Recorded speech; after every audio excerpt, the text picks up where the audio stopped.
Alright, WWE fans, it is that time once again. WWE at Home 219 here with my Raw review from November 26, 2012. And to start off Monday Night Raw, we would see Ryback come out and he would be facing off against one half of the primetime players, Titus O'Neil. Titus actually started off in control of this matchup. Of course, it's going to be a big physical matchup because these two are big powerhouses in the WWE. But as you probably would figure, Ryback would end up taking control and shell-shocking Titus O'Neil for the win in a match that I would give a 3 out of 5. And representing Notre Dame, they will be headed to the national title game. Don't forget that, ladies and gentlemen. Then Ryback would call out Punk, and then the NXT 3 guys, Roman Reigns, Seth Rollins, and Dean Ambrose. He would say he's not gonna leave the ring until some of them come out there, and then we would hear Vicky come out. Security would try to hold him back. Ryback would try to attack security, but Vicky says you can't touch security, Ryback, or else you will not be able to get your title match that you're demanding at TLC, which he did demand before that. Ryback was finally actually showing some decent mic skills. He was saying more than the feed me more, wake up, and all that other stuff he says. And he was demanding for a match at TLC, and he would end up getting it.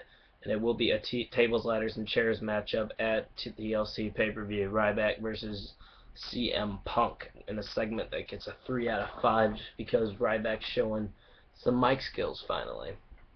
Then this would lead to Alberto Del Rio versus Khali in a stupid segment here. Khali is a very boring wrestler, and as predictable as it is, Alberto Del Rio defeats Khali, and then they show Rosa a lot lately. Maybe Rosa and Del Rio have this relationship start keeping going here. Pointless matchup, 2 out of 5, because Khali's in it. Not very satisfied with how Raw's going at the start. So then we would see the interview with Rollins, Reigns, and Ambrose. Ambrose would deny being with Punk, saying that he has nothing to do with them, they're on their own, and that he would have done the same thing if maybe Ryback was the champion and CM Punk were to come out and disrupt his celebration. In my opinion, it's weird seeing Rollins as a heel because from what I've seen on NXT when I used to watch it a couple months back, and now they make you pay for it, of course, but Rollins was a face, and he was actually a pretty good face, so it's kind of weird to see him as a heel. Maybe he'll start growing on me, but I really like what Ambrose is. I like his weird kind of edge to him, and I feel like this group, now known as The Shield, as they said in their interview, can be a very big destructive force in the WWE for the next couple of months. In a segment and an interview, that'd get 4 out of 5 because I like The Shield and I like what they can bring to the WWE. Then we would see Divas Action. Alicia Fox would take on Tamina Snuka.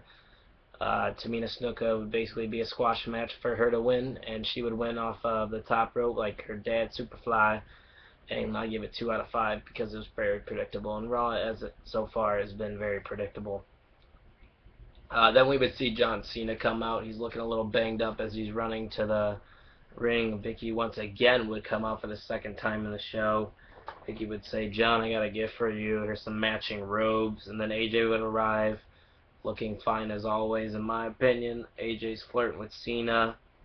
Ziggler then comes out, like we've seen the past 2 weeks, very repeating storylines going on here in the WWE as of late. Ziggler starts talking crap to John Cena. Then they demand that Ziggler demands that they have a match tonight, and then Vicky would announce that Ziggler would face John Cena tonight on Monday Night Raw. So that's pretty exciting. I'll give that segment though a 2 out of 5, just because, like I said, it's repeating storyline. They just keep going on with the same stuff, more evidence and all this crap. It's getting really boring in my opinion.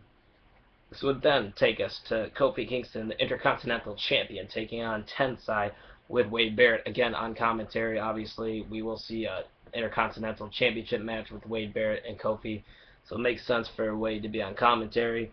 Tensai was dominant early. Tensai would actually block an SOS as Kofi was starting to gain momentum. In my opinion, Kofi struggled with Tensai, and if he's struggling with Tensai, he's definitely not going to have an easy matchup with Wade Barrett, who is on the rise, in my opinion, in the WWE and could be a big-time player in the upcoming year or so. Kofi would, though, pick up the win over Tensai in a decent matchup. I'll give 3 out of 5. And then we'd see Wade just hand the title to Kofi, not attack him, just walk into the ring and hand Kofi the title, kind of show him that, yeah, you might have this now, but come TLC, that's my belt. And I feel like I agree, Wade Barrett is a future Intercontinental Champion. Then the Raw active thing would be decided that Kane got more of the votes than Daniel Bryan to face CM Punk later on in the night, which makes no sense to me. With the people I follow on Twitter, all wrestling fans, and we were all voting for Daniel Bryan, so I kind of feel like that's rigged a little bit. But then they would say that Daniel Bryan does have a match next against Rey Mysterio, which I thought, in my opinion, two great wrestlers, and it should be an interesting matchup, and it was. It was high-paced, it was exciting. It was basically a stalemate leading into our commercial break, and we'd come back, and then it would actually a very entertaining matchup, a lot of different holds, some high-flying action, of course, like you're going to see with Rey. A reverse 619 would happen for Daniel Bryan, try to turn it in a no-lock, but then Rey would actually end up getting to the ropes, and then Rey would take control after that. Rey would 619 Daniel Bryan around the post for the win. 4 out of 5, very explosive matchup, probably the highlight of Raw tonight. And so Rey Mysterio defeats half of the tag team champions, Daniel Bryan, in a singles matchup. This then would take us to Mr. Money in the Bank, Dolph Ziggler, taking on John Cena. Two of my favorite wrestlers in WWE would face off here. An exciting start. Ziggler would take control leading into our break. These two, in my opinion, are working well together. They got good ring chemistry. And Ziggler's dropkick, I don't know how many times I'm going to say it, looks a lot like HBK. Him and Shawn Michaels, in my opinion, are very comparable superstars. I feel like Dolph Ziggler is definitely on the rise. Where we at here?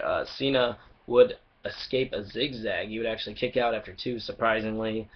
Cena's knee would then give out, but then AJ and Vicky would start coming out. And then Cena, off a distraction from AJ, would pick up an AA on Dolph Ziggler and the victory in a pretty explosive matchup. 3.5 out of 5. I like this. Like these two in the ring. I just don't like the storyline behind it. So 3.5 out of 5. Then we would see Sheamus, the former heavyweight champion, take on the United States champion, Antonio Cesaro, and it was a decent matchup. It started to get more interesting towards the ending because these are two brawlers and they were getting really physical. A lot of good uppercuts from Cesaro, showing off a lot of skill, in my opinion. And the neutralizer would be reversed into the bro kick, but the bro kick would then kick Cesaro out of the ring, and Sheamus would win by countout. The Big Show would end up showing up with a chair, and then he would start breaking the chair and punching it, and it really didn't make any sense to me. It was kind of stupid. 3 out of 5.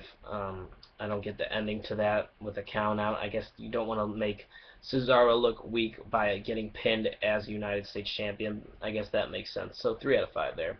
Then we'd see Damien Sandow take on Zack Ryder, who rarely gets time on live TV, and it was a very boring matchup. I do like both these guys, but they didn't put on a very entertaining show, in my opinion. Sandow dominated the whole matchup, and he would pick up the win. 2.5 out of 5. Like I said, it wasn't that interesting. A very dull Raw, as expected. I actually wouldn't say as expected. I was expecting more, but very dull Raw leading up to this main event. We would see the WWE Champion CM Punk take on Kane.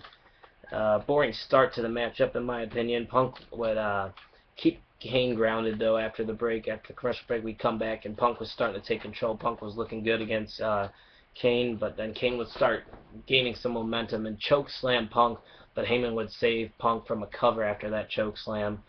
Then we would see the Shield start coming down from the stands. They would surround the barricades around the ring, and then obviously you knew the Shield was going to do something. And since Kane was distracted, the GTS would win it for CM Punk. 3 out of 5 match right there, because it was kind of dull and predictable to see the Shield come out. And then the Shield would then start attacking Kane. And then Daniel Bryan would try to come save Kane, but that wouldn't work out, as the Shield would end up tearing apart Kane as well.